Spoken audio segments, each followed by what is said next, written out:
Potash, aluminium અને magnesium કાર્બોનેટનું પ્રમાણ વધુ જોવા મળે છે. એટલે કે આ જમીનમાં કયા કયા ખનિજ દ્રવ્યો વધુ જોવા મળે છે? તો લોહ, પોટાશ, મેગ્નેશિયમ કાર્બોનેટ, એલ્યુમિનિયમ અને મેગ્નેશિયમ પોટાશ વગેરેનું પ્રમાણ એમ કે આ જમીનમાં વધુ જોવા મળે છે. પછી તેની ફળદ્રુપતા સારી ગણાય છે. એટલે કે આ જમીન ફળદ્રુપ છે. આ જમીનની ભેજ સંગ્રહણ શક્તિ ઘણી વધારે છે. જ્યારે ભેજ સુકાય ત્યારે તેમાં ફાટો કે તિરાડો પડી જાય છે. એટલે કે આ જમીનની ફળદ્રુપતા વધારે તો છે, પરંતુ આ જમીનની ભેજ સંગ્રહણ શક્તિ પણ ઘણી સારી છે. પરંતુ આ જમીનમાં જ્યારે ભેજ સુકાઈ જાય છે ત્યારે તેમાં ફાટો કે તિરાડો જોવા મળે છે. આ પ્રકારની જમીનમાં કપાસ, અળસી, સરસવ, મગફળી, તમાકુ અને અડદ જેવા કઠોળ વર્ગના પાકો લેવામાં આવે છે. કપાસના પાકને વિશેષ અનુકૂળ હોવાથી આ જમીન કપાસની જમીન તરીકે પણ ઓળખાય છે. એટલે કે કપાસનો જે પાક છે એ આ જમીનમાં સૌથી વધારે થતો હોવાથી આ જમીનને કપાસની જમીન તરીકે પણ ઓળખવામાં આવે છે. વિકલ્પ કે ખાલી જગ્યામાં પૂછાય કે કઈ જમીનને કપાસની જમીન તરીકે ઓળખવામાં આવે છે, તો યાદ રાખવાનું કાળી જમીન. હવે કઈ જમીનમાં ભેજ સંગ્રહણ શક્તિ સૌથી વધારે છે? તો એનો જવાબ પણ આવશે કાળી જમીન. હવે કાળી અથવા રેગૂર પ્રકારની જમીન એમ કે આપણા ભારતના લગભગ 15% ક્ષેત્રફળમાં ફેલાયેલી છે. હવે આ જમીન ક્યાંથી ક્યાં સુધી આવેલી છે?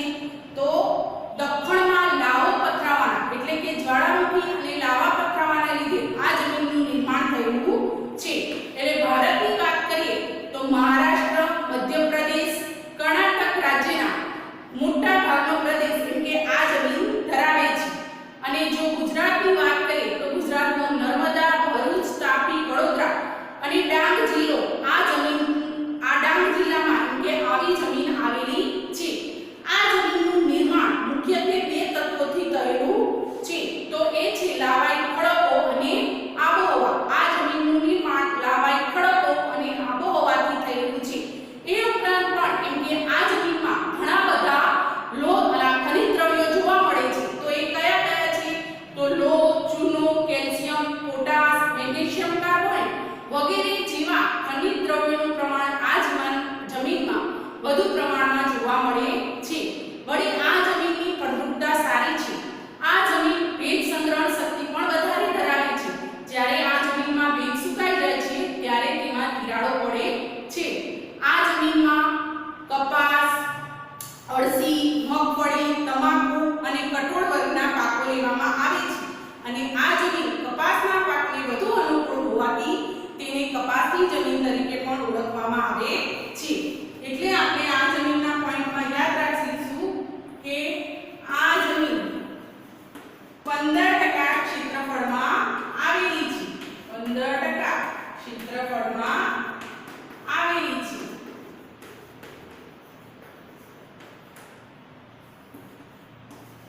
આ જમીન દક્ષિણના લાવાના પથરાવાના લીધે બની છે. લાવાના પથરાવાના લીધે નિર્માણ પામી છે. નિર્માણ પામી છે. હવે ભારતની વાત કરીએ તો આ જમીન મહારાષ્ટ્ર, આંધ્રપ્રદેશ, મધ્યપ્રદેશ, કર્ણાટક વગેરે પ્રદેશોમાં આવેલી છે. વગેરે પ્રદેશોમાં આવેલી છે. પછી ગુજરાત રાજ્યની વાત કરીએ તો ગુજરાતમાં આ જમીન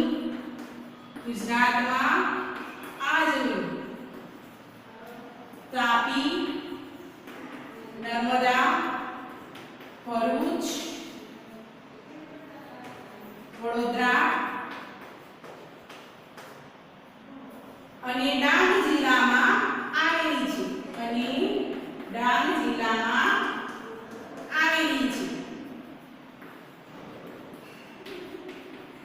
બરોબર. હવે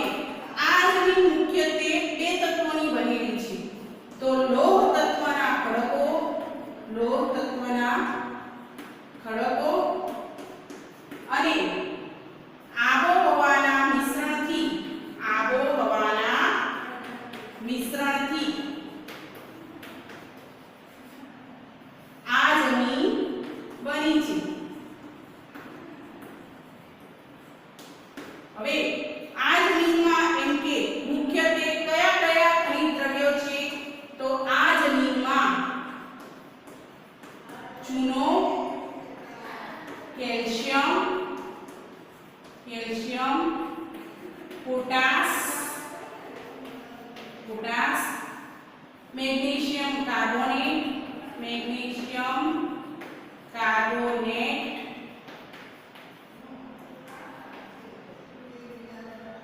જેવા ખનિજ દ્રવ્યો વધુ છે. બરાબર? હવે આનાથી પણ વધારે પોઈન્ટ લખી શકીએ, જેમ કે આ જમીનમાં ભેજ સંગ્રહણ શક્તિ વધારે છે. આ જમીનમાં કપાસ, અડદ, કઠોળ વર્ગના પાકો, મગફળી, તમાકુ વગેરે જેવા પાકો લઈ શકાય છે. આ જમીનને કપાસની જમીન તરીકે ઓળખવામાં આવે છે. હવે આનાથી આગળ ચોથા પ્રકારની જે જમીન છે તે છે લેટેરાઇટ જમીન.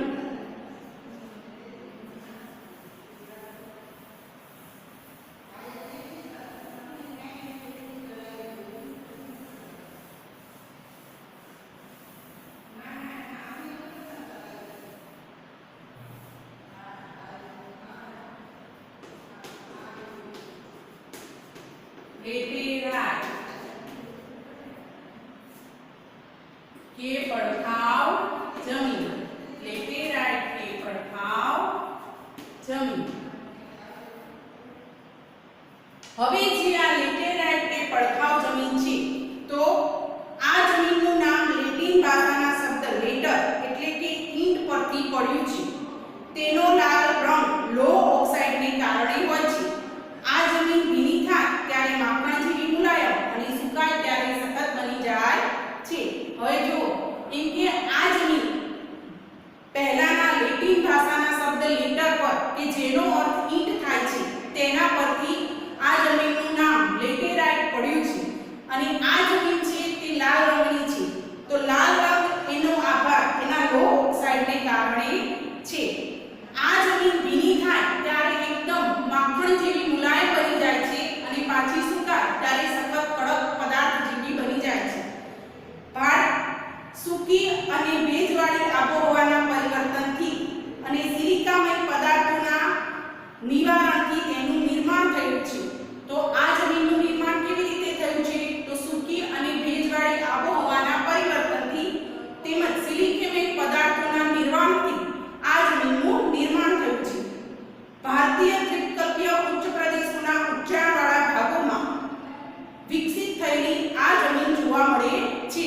હવે આ જમીન ભારતમાં ક્યાં જોવા મળે છે? તો ભારતમાં જે દ્વીપકલ્પીય પ્રદેશો છે તેના ઊંચાણવાળા ભાગોમાં આ જમીન જોવા મળે છે. હવે આ પ્રકારની જમીનમાં મુખ્યત્વે લોહ તત્વ, પોટાશ અને એલ્યુમિનિયમનું પ્રમાણ વધારે જોવા મળે છે. એટલે કે આ પ્રકારની જમીનમાં કયા કયા ખનિજ દ્રવ્યોનું પ્રમાણ જોવા મળે છે? તો લોહ તત્વ, પોટાશ અને એલ્યુમિનિયમનું પ્રમાણ વધારે જોવા મળે છે. આ જમીન ઓછી ફળદ્રુપ હોય છે, પણ તેમાં ખાતરો નાખીને કપાસ, ડાંગર, રાગી, શેરડી, ચા, કોફી, કાચું વગેરેના પાક લેવામાં આવે છે.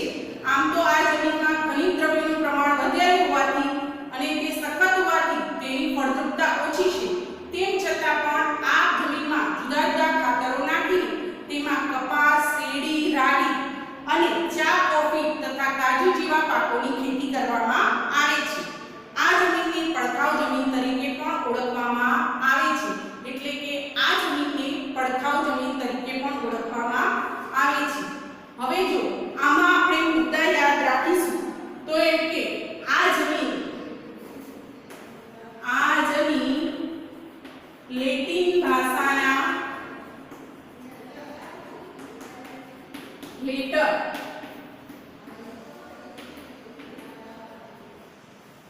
એટલે કે ઈંટ શબ્દ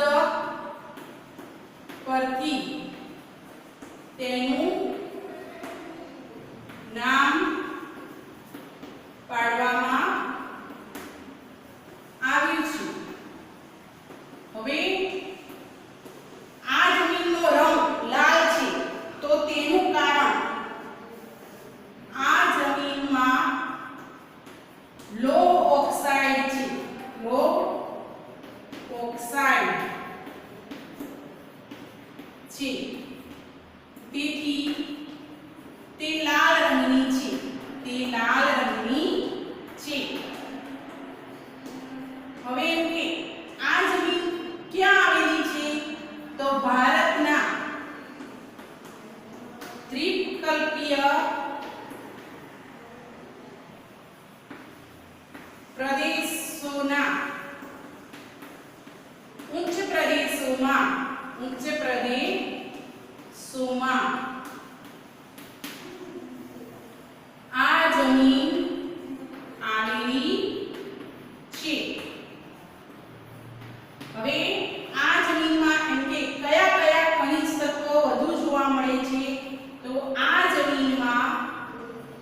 લોહ તત્વ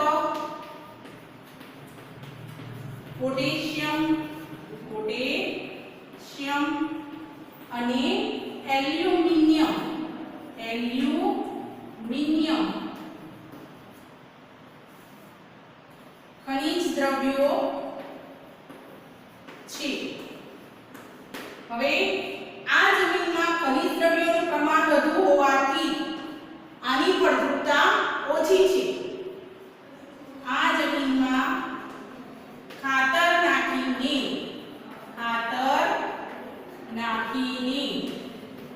શેરડી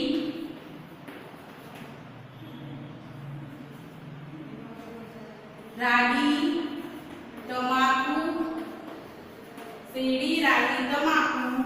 ચા કોફી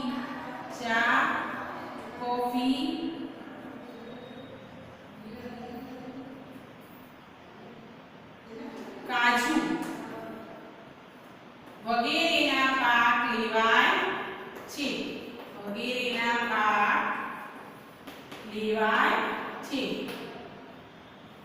એમ કે આ જમીનની ફળદ્રુપતા ઓછી છે છતાં પણ તેમાં ખાતર નાખીને રાગી શેરડી તમાકુ ચા કોફી કાજુ વગેરેના પાક લેવાય છે અને આ જમીનને પડખાઉ જમીન તરીકે પણ ઓળખવામાં આવે છે. તો ચાલો વિદ્યાર્થી મિત્રો, આ વિડિયોમાં બસ આટલું. હવે આનાથી આગળ જે જમીનના પ્રકાર છે તે આપણે આવતા વિડિયોમાં જોઈશું. અસ્તુ.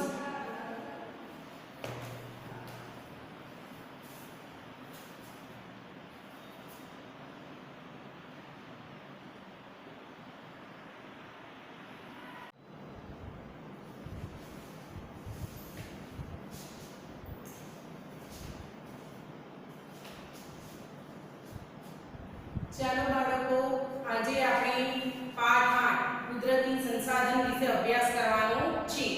આ અગાઉના વિડિયોમાં આપણે આ પાઠના અમુક મુદ્દાઓનો અભ્યાસ કર્યો હતો. એમાં આપણે કુદરતી સંસાધન એટલે શું, કુદરતી સંસાધનોના પ્રકારો, કુદરતી સંસાધનોની ઉપયોગિતા અને કુદરતી સંસાધનોના સંરક્ષણ અંગેના ઉપાયો વિશે વાત કરી હતી. હવે આજે આ પાઠના આગળના મુદ્દાઓનો આપણે અભ્યાસ કરવાનો છે. જેમાં પહેલો પોઈન્ટ છે એ છે જમીન નિર્માણ. તો જમીન નિર્માણ એટલે શું, જમીન કેવી રીતે બને છે, જમીનની શું શું ઉપયોગિતા છે, તેના કેટલા પ્રકાર છે, તેના વિશે હવે આપણે અભ્યાસ કરીશું. તો સામાન્ય રીતે ભૂસપાટીનું ઉપલું પડ જેમાં વનસ્પતિ ઉગે છે તેને આપણે જમીન તરીકે ઓળખીએ છીએ. જમીન પૃથ્વીના પોપડા પરના અનેકવિધ કણોથી બનેલ એક પાતળું પડ હોય છે. એમાં ખનિજો, ભેજ, ધુમ્મસ, સેન્દ્રિય તત્વો તથા હવા વગેરે મળેલા હોય છે. માટીની નીચે તેમાં મૂળ ખડક સ્તરો આવેલા હોય છે. જમીનનું નિર્માણ મૂળ ખડક સ્તરોના ખવાણ અને ધોવાણથી મળતા પદાર્થોથી થાય છે, જેમાં જૈવિક અવશેષો, ભેજ અને હવા ભળે છે. અન્ય રીતે કહીએ તો જમીન ખનિજો અને જૈવિક તત્વોનું કુદરતી મિશ્રણ જ છે. તેમાં વનસ્પતિના વૃદ્ધિ અને વિકાસ કરવાની ક્ષમતા છે. એટલે કે બાળકો, જમીન એટલે શું, તો સામાન્ય રીતે જમીનનો અર્થ જો કરવો હોય તો પૃથ્વી સપાટી ઉપર માટીનું જે આવરણ છે એટલે કે પાતળો એવો પોપડો એને આપણે જમીન તરીકે ઓળખીએ છીએ. પણ આ જમીન શેનાથી બનેલી છે, તો આ જમીન ભેજ, ધુમ્મસ, હવા, રજકણો, જુદા જુદા સેન્દ્રિય તત્વો, જૈવિક દ્રવ્યો વગેરે તત્વોથી બનેલી છે. જમીનને ખોદતા એમાંથી ઘણી ધાતુમય ખનિજો, બીજા અનેક પ્રકારની ખનિજો મળી છે. આ ખનિજો અને ખડકોના જે સ્તર બંધાયા છે એના ખવાણ અને ધોવાણથી જમીનનું નિર્માણ થયેલું છે. એટલે ટૂંકમાં કહીએ તો જમીન એમ કે એવા જૈવિક અવશેષોથી બનેલી છે કે જેમાં હવા અને ધુમ્મસ ભળે છે. આમ જમીન એ એક પ્રકારનું મિશ્રણ જ છે. એટલે ટૂંકમાં આવી જમીનમાં એમ કે વનસ્પતિનો વૃદ્ધિ અને વિકાસ કરવાની ક્ષમતા પણ છે. એટલે જમીન નિર્માણ વિશે આપણે જો પોઈન્ટ્સ લખશું તો પહેલું લખવાનું, જમીન એટલે પૃથ્વી પરનું માટીનું પાતળું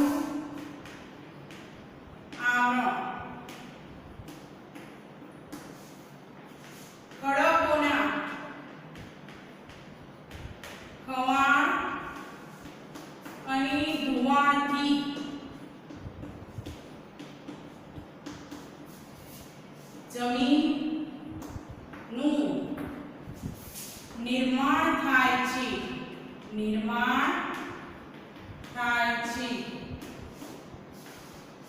હવે એમ કે જમીન શેની બનેલી છે તો જમીન રજકણો ધુમ્મસ હવા સેન્દ્રિય તત્વો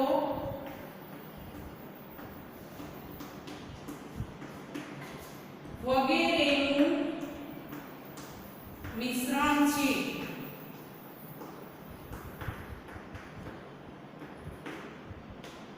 જમીન જૈવિક દ્રવ્યો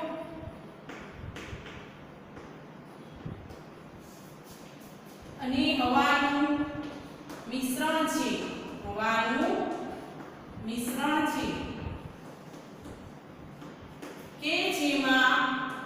કે જેમાં વનસ્પતિનો વૃદ્ધિ અને વિકાસ કરવાની ક્ષમતા